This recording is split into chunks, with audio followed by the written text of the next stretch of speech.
వృశ్చిక రాశి వారికి ఈ వారం ఎలా ఉండబోతోంది గురుగారు? వృశ్చిక రాశి వారికి దివ్యంగా ఉందమ్మా. 5 గ్రహాలు యోగిస్తున్నాయి. 6వ రాశిలో రవి, 7లో గురువు, 5లో శుక్రుడు, 11లో చంద్ర, కేతు గ్రహాలు. శుభప్రదమైన కాలం కొనసాగుతోంది. ఎటు చూచినా విజయమే గోచరిస్తుంది. ఇంట బయట మేలు జరుగుతుంది. ప్రతి నిర్ణయము విజయాన్ని ఇస్తుంది. సకాలంలో మీ బాధ్యతలను మీరు చక్కగా పూర్తి చేయడం ద్వారా శ్రేయస్సు పెరుగుతుంది. ఉద్యోగంలో కలిసి వస్తుంది. అధికారుల ప్రశంసలుంటాయి.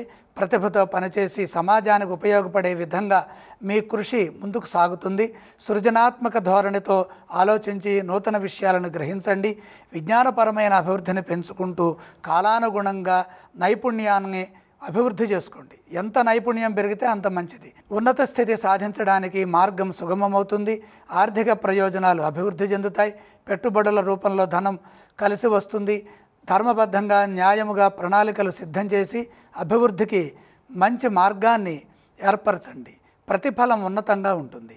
ఇదే విధంగా వ్యాపారంలో కూడా ఏకాగ్రతతో పనిచేసి సరైన ప్రణాళికల్ని ఏర్పరచడం ద్వారా విజయాలు సొంతమవుతాయి. వ్యాపారంలో ఏమాత్రం అశ్రద్ధ వహించవద్దు.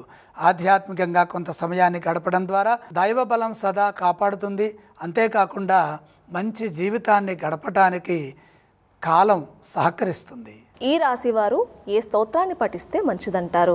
వృశ్చిక రాశి వారు 5 గ్రహాలు అనుకూలిస్తున్న సందర్భంలో లక్ష్మీ ధ్యానం చేయటం చాలా మంచిది. వృశ్చిక రాశి వారు ఏ ఆలయాన్ని సందర్శించాలి? వృశ్చిక రాశి వారు మహాలక్ష్మి అమ్మవారిని నారాయణ సహితంగా దర్శనం చేసుకోండి. ఈ రాశి వారు ఏ విధానం చేస్తే మంచిది?